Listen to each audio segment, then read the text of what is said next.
start talking to you. So I'm talking to Nicholas Bone, someone I've known a very long time, actually.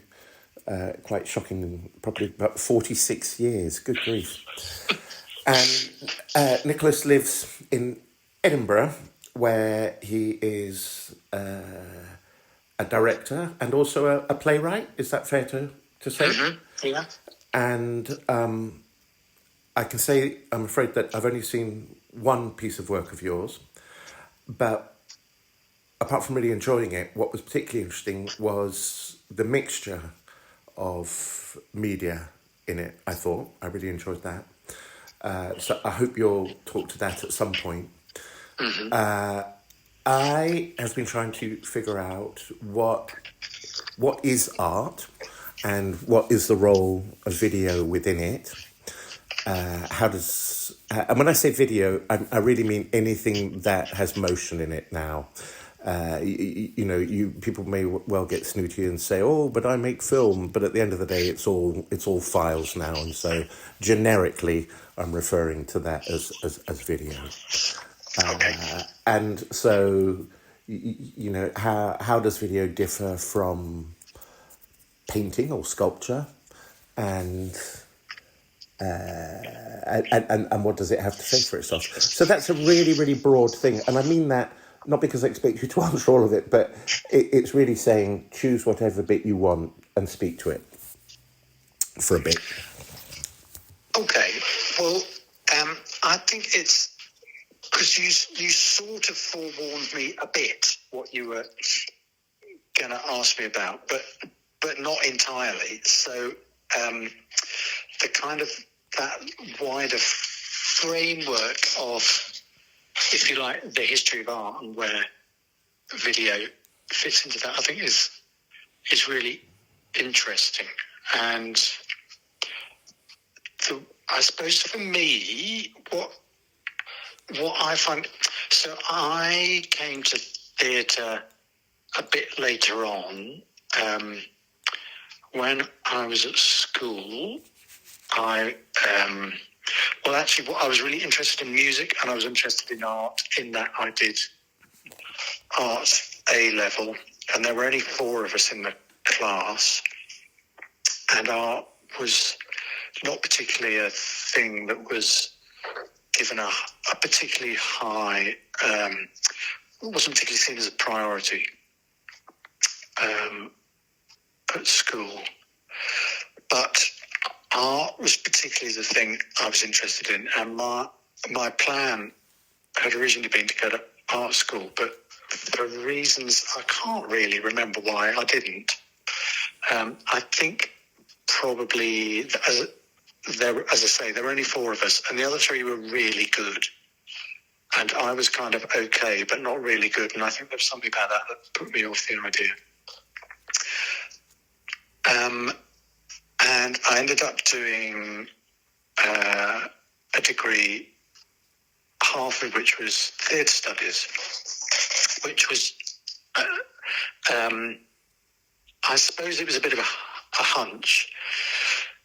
And I kind of discovered theatre and I suppose live performance, which was the thing that I realised I really liked that. But I've always had, I suppose, art has always been a thing that's informed the way that I think about theatre. And thinking about your question about painting and video, I suppose I'd already been thinking about Bill Viola. Yes. When you had mentioned this before, because his work was, there's something about that which I suppose to digress a bit, I suppose there's obviously the connection between video and theatre is they're both time-based things as opposed to a painting which is inanimate. but there was something about Bill Vyler's work when I first came across it, which seemed very. It's kind of sat in a really interesting place of performance, because they're very thought out in terms of what happens in them, but also they have a real quality of painting in the sense of art history. They seem. The look of them seems very informed by a knowledge of painting. Yes. And there's a piece of his which I now can't remember the name of, but it's something about, is it called Lamentation, or I can't remember, but it has a real look of those kind of Renaissance paintings. Is that the one with all the water? No, it's not. But that is also, that is also. That has the one with the person coming up and sinking down underwater and coming back up again. Yeah. Which I think there's something amazingly compelling about that, even though it is basically the same thing. Yep. Carrying on, but there's something. There's something in that which actually, I suppose, linking a few things up, it always reminds me a bit of Brian Eno, and that thing I remember, probably even in the late 1970s, reading this thing he'd said about, if you repeat something enough, it becomes interesting. Yes. I remember saying that to my dad once, and he was, because there was a piece of music on the radio, and he said, "Oh, this just sounds really boring. It's the same thing over and over again." And so I sort of said to him, "Oh, well, if you repeat anything enough times, it becomes interesting." And my dad was very unimpressed by that. But I've always thought it is quite an interesting idea that actually repetition is something that I find really interesting, and it's there in Bill Vyler a lot. Actually, I think that that idea of repeating something, but it also being slightly different with each repetition. Yes. Partly because you know what's going to happen. I suppose that's the thing with repetition, that it never really is, because it's always slightly different because you're perceiving it differently. Yes.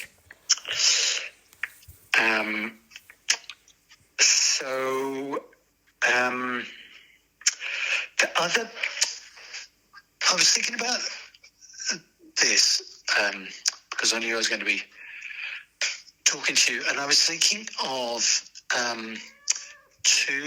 there are two video artists. I think it's probably how they'd think of themselves. I don't know who I find interesting, because they work both in live performance and in video.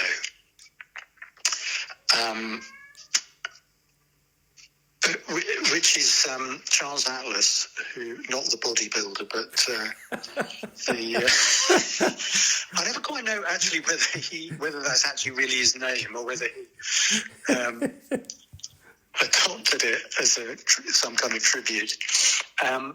Who I first saw his work in live performance in dance. He worked a lot with Merce Cunningham. But originally he kind of got interested in it because he really loved Robert Rauschenberg, and Robert Rauschenberg is an artist that I really love as well. I think his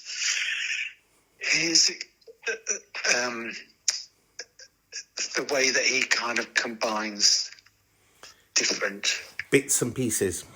Yes, exactly. Has I kind of love that, and the textures that creates, and I've always loved that. And so I was really interested to discover then that Charles Atlas kind of got into making films and working in performance because of Robert Rauschenberg.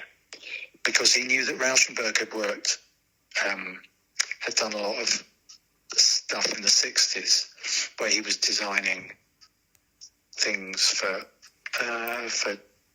Merce Cunningham and John Cage, and kind of creating things as prompts for them to work from.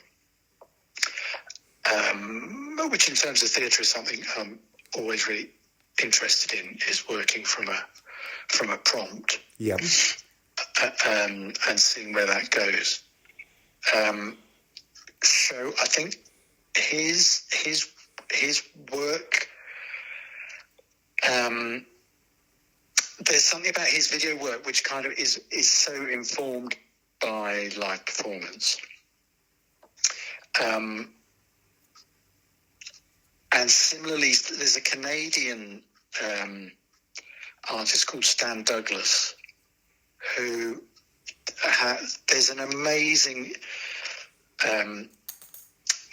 piece of work of his which I can't remember the name of, but it's basically it's called Kinshasa or something like that, Kinshasa 1976, and it's yes. like this. Yes. It's like 6 hours long, and it's in a recording. It's set in this kind of really amazing recreation of a 1970s recording studio. And although in theory it's kind of, I suppose it sounds like it would be quite boring because it's just people in a recording studio playing a very long piece of music, but actually it's amazing because of the way you kind of get to know all the music, the players are all interesting looking, and there's something really compelling about that. I think there's something really compelling about watching people do things.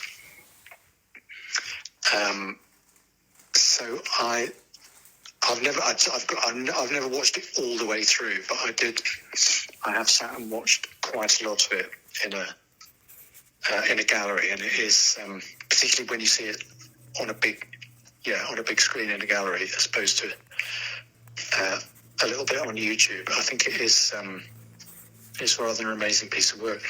And he did Stan Douglas, when I first came across him, because he had this idea for a show that it came to the International Festival in Edinburgh.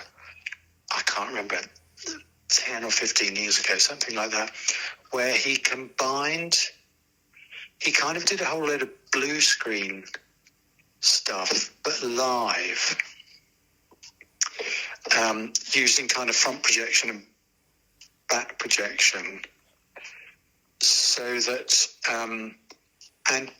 but also kind of using an old theatre technique, which is where if you light something behind a gauze, you can make it appear and disappear. Is that like Pepper's Ghost? Yes, it is. It's like that, but with material rather than with a mirror. Right. And he did this thing where he basically had two blue screens, one at the front and one at the back, and then actors would come in between, and then he completely projected everything, like the set and all. It was just the actors and their costumes were the only things that were kind of real, three-dimensional, and everything else was projected into it as if it was. So it was sort of like live blue screen. Yeah. And it was this kind of strange 1930s, 40s kind of film noir sort of thing. And sometimes with that kind of technology stuff, sometimes it can just become about the fact that you can do it rather than actually doing anything creative with it. But what was interesting about that was it was kind of like quite a compelling piece of storytelling, but done in the technology was an interesting part of that, but wasn't the only thing, wasn't the reason it was there. And it was from seeing that I then kind of came across more of his work, particularly that Kinshasa piece, which I'd love another chance to see that actually in its full version. I think I might have seen that, but years ago. But interestingly, only a few minutes, which actually leads me on to an interesting thing. When I have asked people can they define art, or what parameters might they put around it, most people, artists who I've spoken to, are very loath to do that, and will go as far as saying, well, Crossroads, someone made it, therefore that is art, and and be very, very expansive and inclusive, and really more than anything, to be honest, it feels a bit vague about it. Yeah. And then I spoke to a designer who had no such qualms, and and I guess that might be from the idea of coming from design, where you need to be very purposeful about everything and what have you. Not that art isn't, but you know what I mean. And he said, well, one, it's about where you see it, and so if you see it in a gallery, it's art. Mm-hmm. And two, if it's video stuff, chances are when you see video in a gallery, you're not going to see it from the beginning. You're going to come in at some point where it's already rolling, and you're going to leave at some other point which isn't necessarily the end either. So mostly it doesn't seem to have a narrative, and that doesn't seem to matter.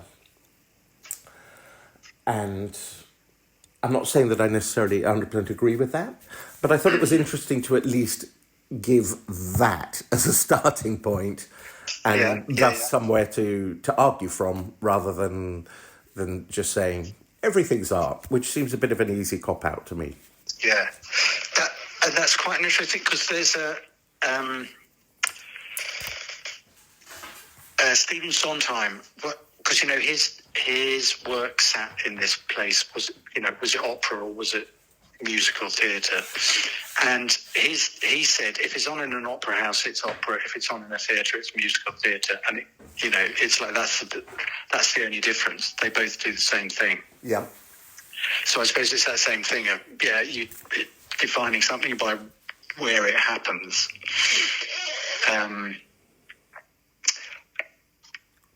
Which is a start. Yeah. Which is a start. I don't know how and I suppose the thing is, I suppose for me, what I've always been interested in is the stuff that sits in a space that is neither quite one thing nor the other. Right. So like the piece that you saw that had music and video. Yes.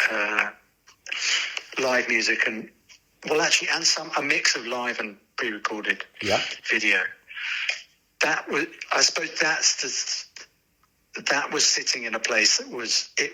And in fact, it's quite interesting, because I was just talking Dave Fennessy, who was the composer and one of the performers on that piece. We were talking about it the other day, because we want to do it again, but the difficult thing is, what do you call it? Because it's not a concert. Yes, that's fascinating, and it's one of the reasons why I was excited to talk to you about all of this, because thinking back, I was like, well, it actually felt a lot more like art than theatre. If that does, and I don't mean that rudely at all. No, well, that's a really interesting perspective. Yeah, and actually, we're going to do it again. So one of the things in the last 2 or 3 years, in Edinburgh, there's a new space here which the Fruit Market have taken over. So the Fruit Market which is 50 years old this year, it's like what you might call it's a white box gallery, or it's a series of white boxes, but it's very much a white space. Yeah. in that kind of modern art gallery sort of way. Yes. With stripped wooden floors and white walls, and sort of nothing to distract you from the art. And then about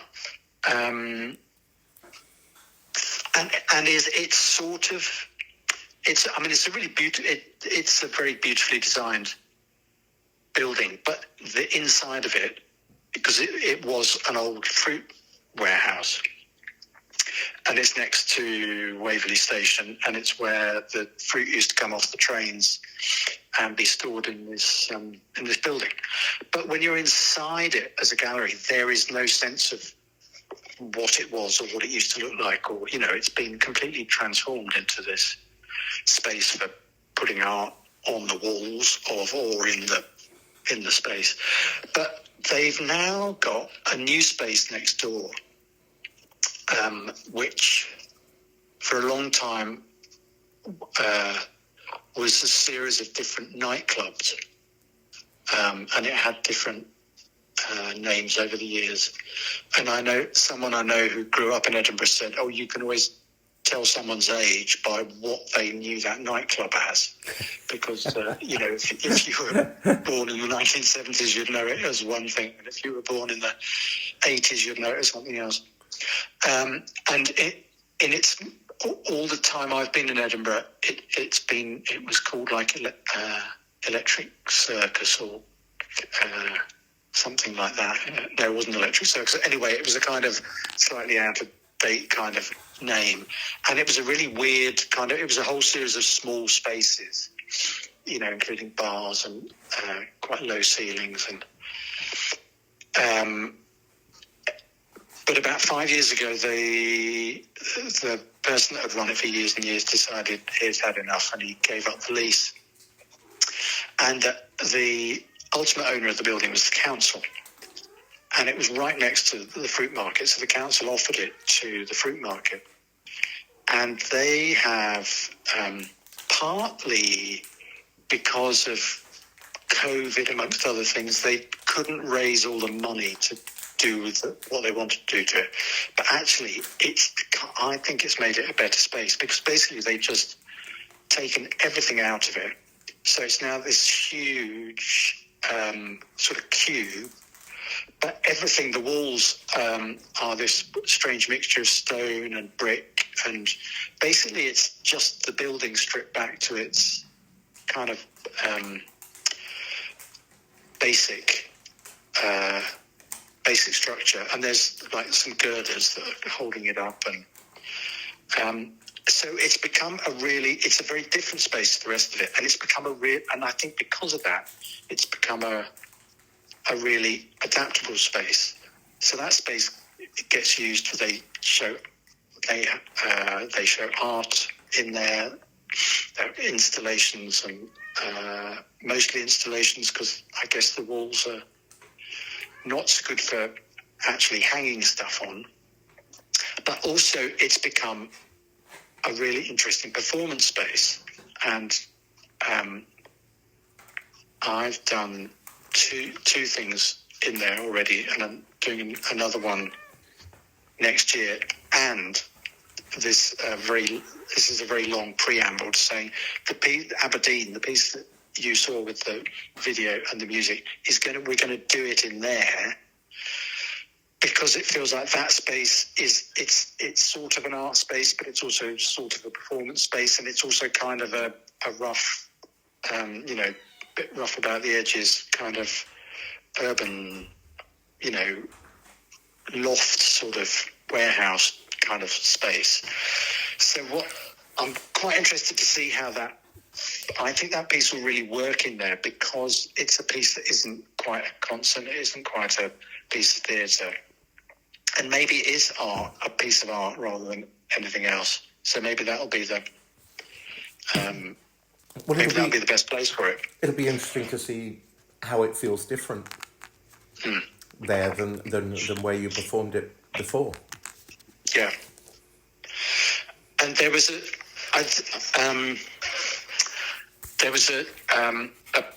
thing that I made. In fact, I did it. It was a collaboration with two environmental artists, and we made an adaptation of Henry Thoreau's book Walden, which I don't know if you've ever read it, but it's Thoreau in the 1840s went and lived in the woods for 2 years. He built himself a hut. Oh my goodness. And attempted to kind of live a sustainable life. So he kind of grew everything himself, and he tried to just be entirely reliant on himself and on his own making everything that he needed. And that's bizarre, by the way. In the last 2 months, I have spent an inordinate amount of time watching YouTube videos of people who wander off into the woods and build something to sort of live in. I don't know why. I've found it obsessively compulsive to watch. Well, Thoreau is he's like the granddaddy of all that stuff, because he could do it because he came from he was kind of like middle class guy who'd been to Harvard. Yeah. Or maybe Yale, can't remember which. Mm-hmm. And then he could sort of spare the time, he could take 2 years out, in effect, and build himself And Ralph Waldo Emerson, who was a friend of the family, kind of gave a bit of land to build his hut on. And so, there's lots of stuff in there. But there's an interesting thing about trying to... So he had this mantra of simplify, simplify, simplify. Yeah. So with these, so I'd read the book and was kind of interested in it, because it seemed to me that it was sort of like, in a way, what he had done was was art. He'd kind of thought, okay, well, I wonder what would happen if I tried to live entirely through my own resources in the woods. And it was kind of a bit like a piece of performance art, Yes. In a sort of slightly 1960s kind of way. But, there was something quite... So with these two environmental artists, we kind of made a performance that was an adaptation of the book, but tried to do it by, if you like, sticking to the same principles of using as few things as possible. There's a list in the book. He makes a list of all the things the possessions he had, and it's like 45 things. It's like a plate and a knife and a fork and a chair and all that sort of thing. So we tried to make it as simply as possible to kind of use his principles as an experiment. So he described it as an experiment in simple living, and we sort of took that and tried to use it as an experiment in making a piece of work that followed the same principles. And we ended up making a version that could tour and that could basically be performed in any space that was a certain size, because the set was a bench, or it was a series of benches that fitted together to create a kind of oval shaped space, and the audience sat on, so that the audience kind of created the performance space. Yeah. And then there were like two props.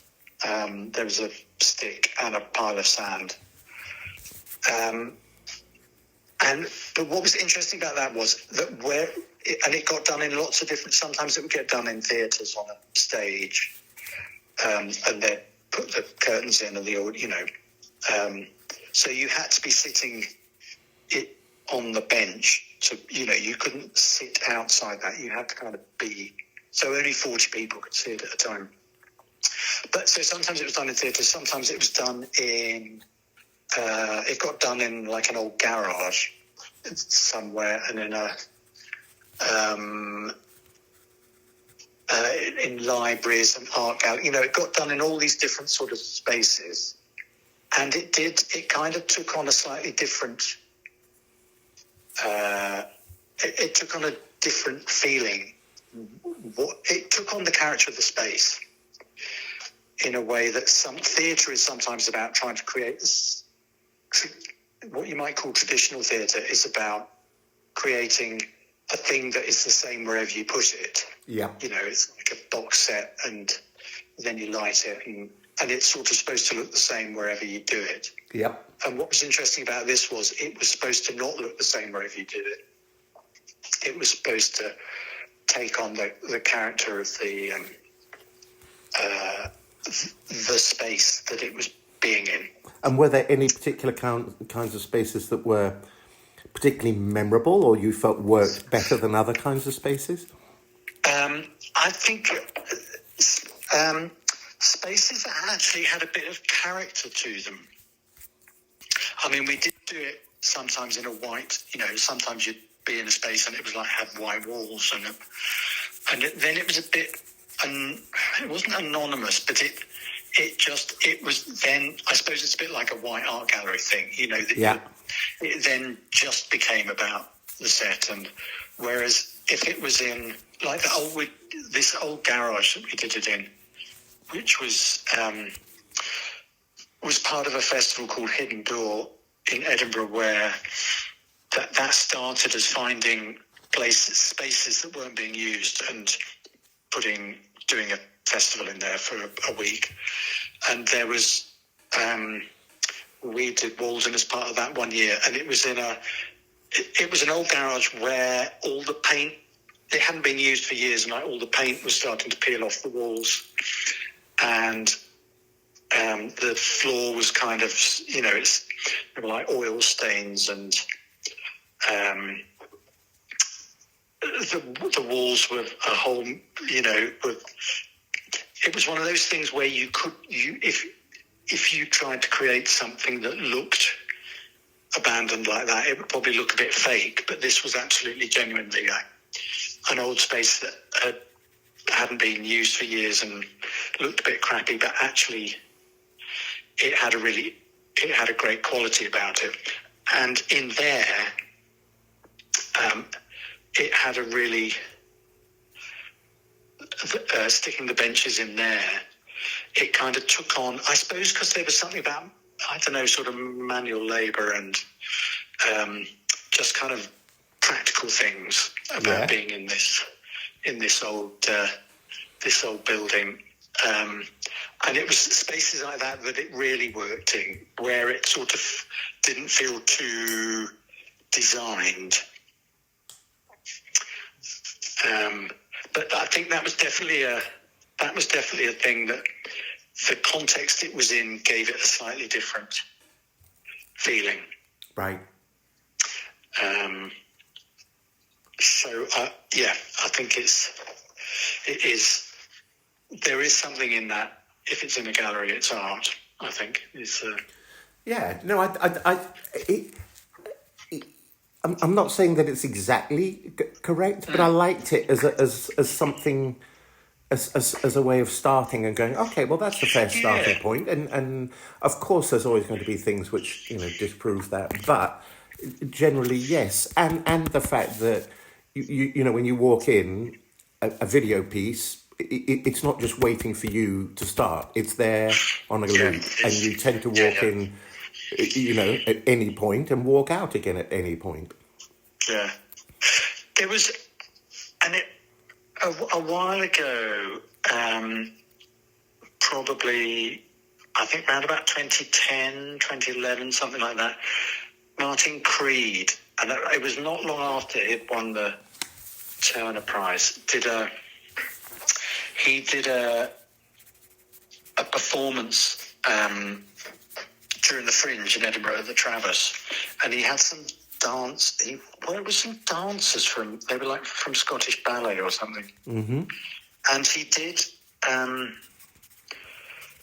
It was a bit of a jumbly performance because it had lots of little kind of bits in it, and sometimes you'd get one of his films shown, or sometimes he'd play music, he had this song. In fact, he had a song called "Fuck Off," I think, and all he did was shout "fuck off" while playing a guitar. You know, it was kind of like, it was quite a sort of mixture of things.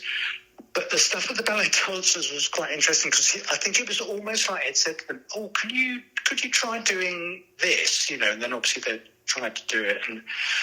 But I remember seeing it at the time and thinking, "Oh, well, this, you know, it doesn't really work because it's not really theatre, but it's in a theatre, and if it's in a theatre, then you judge it by the, you know, if you like, in terms of theatre." Yes.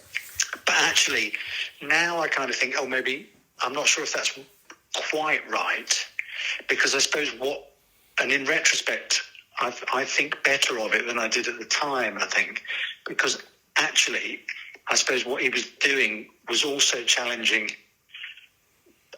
an assumption about what has to happen in a theatre. Yes.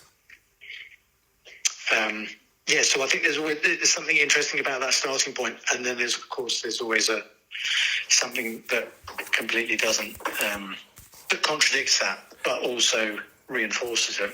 Well, there's all sorts of there's all sorts of strange takes on this thing. About 6 months ago, or maybe 5 months ago, my parents said, "Hey, if you're coming home for the weekend, do you guys want to come and see? We're going to go see Carmen. Do you want to come?" I'm like, "Sure, yeah, okay." And they said, "It's at the cinema. It's from the Met, right? It's a live stream from the Met at the cinema." And it's really interesting. It's an English director, and she's got a completely, you know, she's got her take on it, and it's quite different from the original in terms of where it's set and the time frame that it's set in. You know, it was in an armaments factory, and you know, set nowadays and down on the American-Mexican border, which actually was interesting. But that's not what struck me suddenly was we went to the cinema and we saw this thing, and it wasn't the director's take. It was a live stream, and it was a multi-camera broadcast, and so it's entirely someone else's take on it, isn't it? Yeah. And so I wasn't quite sure what to make of it. As a result, I kept letting it sort of puzzle me while I was there. Thinking, oh, I wonder if the director of the stream and the director of the theatre, I wonder if they, you know, rehearsed this, practiced it, talked about it at length, or what? So I don't know what to make of those. Yeah, that's quite interesting. Yes, I mean, I've had one thing that was kind of live streamed in that way. Where it was like a 5-camera setup, and it was a thing. But it was it was in 2012, and because of the Olympics and all that sort of thing, there was quite a lot of money available for people to do live streamed events. Yeah. And then you could. It was all online, and also on the iPlayer somewhere, I think, or there was like a digital channel that the BBC had at the time, and you. Anyway, so this thing that I've been involved in making, which also involved a visual artist, David Shrigley, and a composer, Dave, who actually is the same person who did the piece that you saw, Aberdeen. Yeah. And we made this piece called Pass the Spoon, which was like, and in fact, I was about to say it was sort of an opera, which actually was what we called it a sort of opera, because it wasn't quite an opera and it wasn't quite it was kind of a whole mixture of things. But it was quite a big piece, and it had 11 musicians and 6 performers, something like that. But it got live streamed from the South Bank Centre. And the person that was directing the live stream came and saw the show in Scotland, and he said, "Oh, okay, that's very interesting," and he went off. But then we did a rehearsal. I think we must have done a run through once it was in the theatre. So this was. Oh, actually, I know. They came and set up. There were 2 performances. It was in the Queen Elizabeth Hall, and they had the cameras all set up, and they did a sort of dummy run of it for the first performance. And then on the second performance, it was actually streamed live. And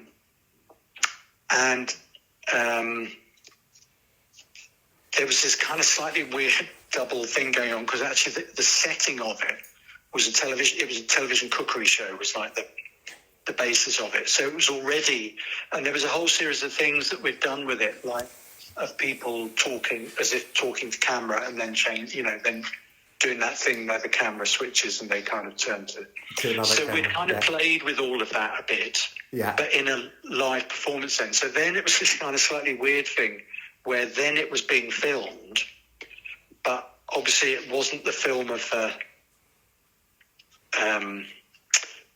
cookery program, where actually you'd have seen them looking directly into the camera, because they'd be directly looking at you. And it was quite a funny thing. And it was absolutely this guy's take on, because he was choosing what he pointed his cameras at. Yes. Did you like it? Yes. I mean, yes, it's a good record of the. But it made me think. Oh, actually, if I was doing it, I'd have done it differently. Yeah. But it's So it's sort of, those things I think are quite strange, because they're kind of neither one thing nor the other.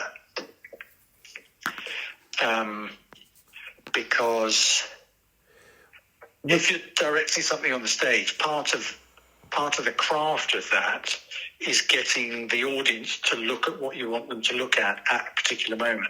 Yes, exactly. But if they're watching it on a recording where there's a number of cameras, and then they're looking at what the video director has decided is interesting to look at that moment, which may not be the same thing. Exactly. Well, that's what I find so strange, because there'd been so much talk about this director's take on Carmen and how different it was and how interesting. And then I'm like, oh, I'm only really getting part of that.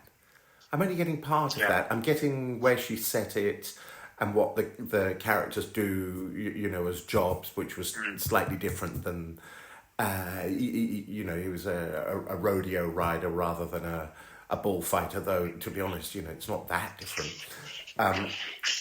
But then I was like, well, I don't know if this is what she wants. I don't know.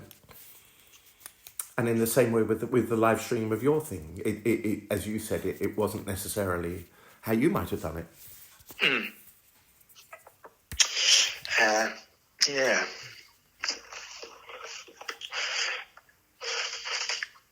So what do you think? What is video's role now in art? Is it to when we make art, are we primarily passing on a message? It's or where do you sit in the idea of somewhere between the peaceful landscape and the rabid message? In terms of using video, or just more generally in terms I guess more generally, and then we'll get on to where video sits in the world. Well, I suppose, I was. I think that. I suppose I think what interesting art is doing is asking a question about something that makes the person, the viewer or the listener or the reader think differently, or even think about something they haven't thought about before. but to kind of take a view on something and think, oh, that's interesting. I hadn't thought about it like that way, or I've never ever even considered that. So it's about somehow reflecting back at society, something that otherwise might pass unnoticed or uncommented on. Yes. I think that's and I think that's probably not Crossroads, because I don't think it made anyone think, oh my God, I had no idea that motels ran like that. I will now think very differently when I next stay in a motel. So I suppose in that sense, maybe that's the difference between entertainment and art. Yes, I feel like entertainment, for the most part, you can be quite passive about. Yes, yeah. Yes, actually, that's a really good, yes. And art, hopefully, I mean, for the most part, you're making more of an effort with art anyway, aren't you? Because you're not just sitting at home on your sofa with a cup of tea. You've got to go. You've got to go somewhere to see it. So you've made an effort to start with, which is obviously not passive, and then you probably go expecting to be challenged, don't you? I would think. Yeah. I suppose it's something about provoking a reaction in the viewer, or however it's consumed, that leaves space for them to find a response that is their own. Yeah. I think there's something about leaving space. So it's not just telling someone something; it's asking them something and leaving space for. Unless it's a very, very didactic piece of work, it's not giving them the answer as well. Yeah. Though it might be suggesting an answer, but it's not necessarily. Or it's saying, this is interesting, maybe this. Yeah. No, I like that. And how did you, as someone who went and studied aspects of theatre and then worked in theatre, what made you want to incorporate video in that? I think that's partly. I suppose it's a lot of it is to do with the period that we grew up in, where we interacted with screens a lot, because the television or the cinema, or and that's become even more prevalent thing now, that a lot of we spend a lot of time looking at things on a screen. So I suppose there's something about that, but I think I'm always a bit wary, actually, of working with video, and I think it needs that. But I remember going to see Michael Clarke did a thing where he had the video of David Bowie singing Heroes. Yep. And it was the video, and it's just him, and he's there's a lot of smoke about, and he's he directly sings to the camera, and it's Bowie. It's very, very, it's very strong visually, and he's an amazing performer. Anyway, Michael Clarke did this dance piece where that video was projected at an absolutely enormous size at the back of the stage, and then he danced in front of it. And of course, you just spent the whole time looking at the video because yes, because it was huge by comparison with him on the physically on the stage, and also it was really, it was a really compelling video. It was like you couldn't take your eyes off him, as opposed to looking at Michael Clark, dancing away. So I think I think you have to be really careful about video with live performance, because the screen is it kind of really draws your eye. It's a weird thing and I think it's to do with the brightness of it and the size of it. It's like when you go to a gig and there's a big gig and there's they've got screens on the side of the stage. Yeah. And you find yourself drawn to looking at that and you think, well, this is ridiculous. Why am I looking at that? The actual person is there. But it's hard not to. There's an awful lot to be said for scale as well. A few months ago, I did a thing with some second years who were doing an exploration of curation, and they took some of my video, and I'd only ever looked at my video really at laptop size screen or a little bit bigger, and they projected it really, really big in a room, 2 or 3 streams of it at once. And all of a sudden I felt like it was entirely different work. Not only that, I thought, it's freaking awesome. My stuff is so great. And I'm laughing at myself there for saying that. And it's because of the size. You see something that big and you're like, wow, look. It's that big. Imagine how many people can see that at once. Look how... And you're right, your eye is completely drawn to motion anyway, and that motion at that scale is something else, isn't it? Yeah. I was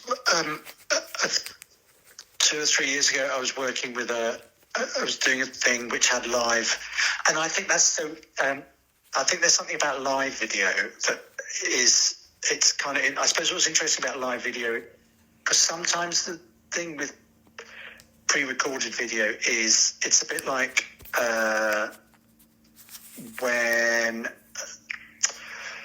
it's a bit like having a pre-recorded backing track. It kind of dictates. It's like it's fixed then, and it can't respond to. I was working with I was doing a project actually which also had live music in it and live video, and I was working with a guy who his particular he works with puppets, but he also does micro cinema, so he works with these not very good, which is part of his kind of aesthetic, tiny little cameras that you can kind of get into small spaces, and they're often like the sort of cameras that you use for CCTV, that sort of, they might be used as security cameras. So it's not about you're not going to get a beautiful film-like image. So he has this very deliberately lo-fi aesthetic that he works with, and he was really interesting about. He said, you have to find a way, when you want people to stop looking at the screen, you have to find a way to make it boring so that they'll stop looking at it and they'll look at the performers if that's what you want them to do at that moment. Because as soon as anything remotely interesting starts happening on a screen, you just look at it. So part of his work was about trying to find a way to make something really interesting and then really boring, so that you stop looking at it. And that's really hard, actually. It became apparent. I was going to say, what do you do to make video boring? Well, he said you can't just make it still. He thought you had to have something happening, but you just made it. Well, actually, we're going back to repetition again. A bit so that hardly anything was happening. So you kind of lose interest and you look back there and you think, oh, well, actually, maybe that person who's standing there over there singing, maybe they'll look at them again now.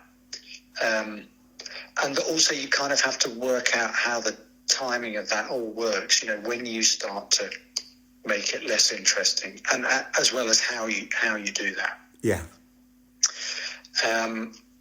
So I like working with video on stage when it's appropriate, because I think sometimes people just use video because video has for a while now it's become like a bit of a thing in theatre, particularly as the quality of projection has got, you know, because you can now do these huge, really high definition projection, and with projection mapping and all that sort of stuff, you know, Yeah. it is amazing what you can do. Oh, it's stunning. But and sometimes it's become a thing where it starts to it can just become a thing where people think, oh yeah, let's have some video. That'll. Whereas I suppose I try to think, okay, if someone says, well, maybe we could use video, it's about thinking, okay, well, why are we using video? What do we want to do that we can't? Because sometimes there's sometimes an interesting challenge about thinking, okay, if we didn't use video, how could we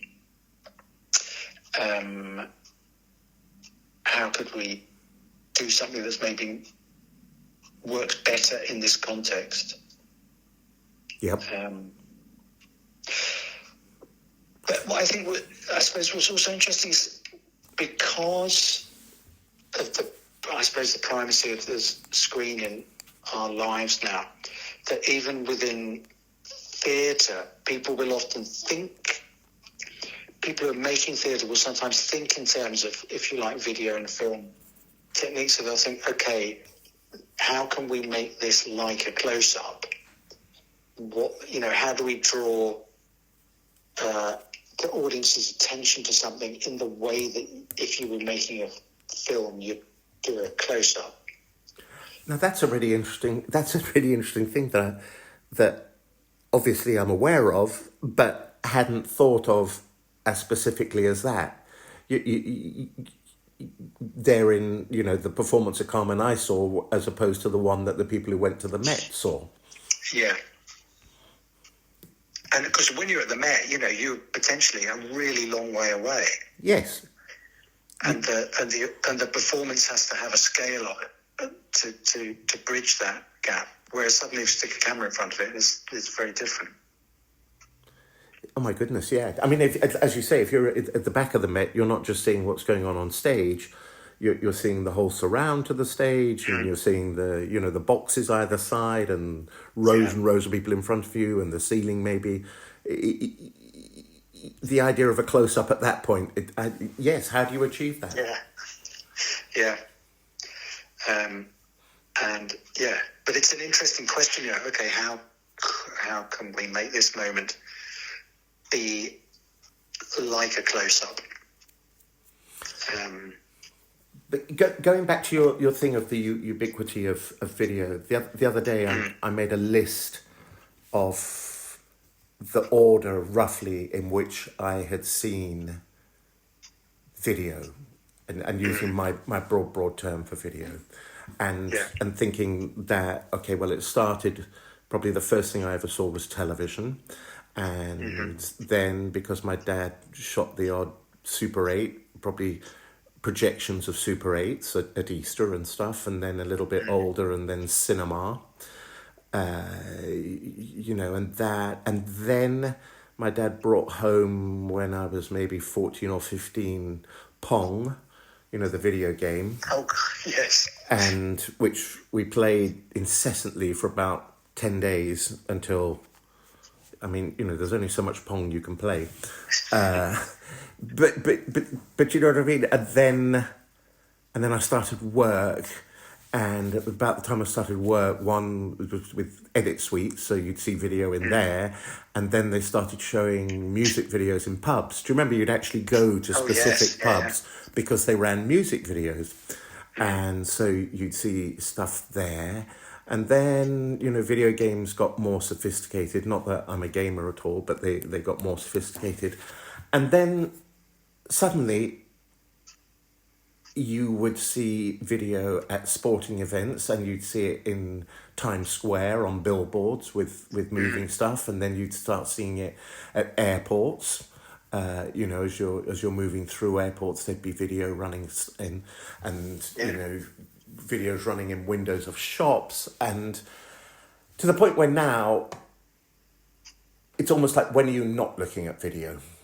Yeah. You know, if you think the amount of motion stuff that you look at just on your phone in a day, let alone television, let alone all the other things where we see motion video, and it's just extraordinary, isn't it? It's just non-stop all the time. Yeah. In a way that was kind of unimaginable when we were, growing up. Totally unimaginable. Before you got to Aylesbury Grammar School, we went the third year, I think, or second year. We went on a school trip for French to Le Touquet, and we were given those cassette recorders, you know, the flat ones. Mm-hmm. Which you probably had one of. We were given those with a strap you could put around your neck. Oh yes. And a microphone. And to practice our French, we were sent off and just told to go and, you know, interview the good burgers of Le Touquet. And we brought with us, I don't know if you remember him at the grammar school, the video technician, who had longish fair hair and a perm and a moustache. No, I don't remember.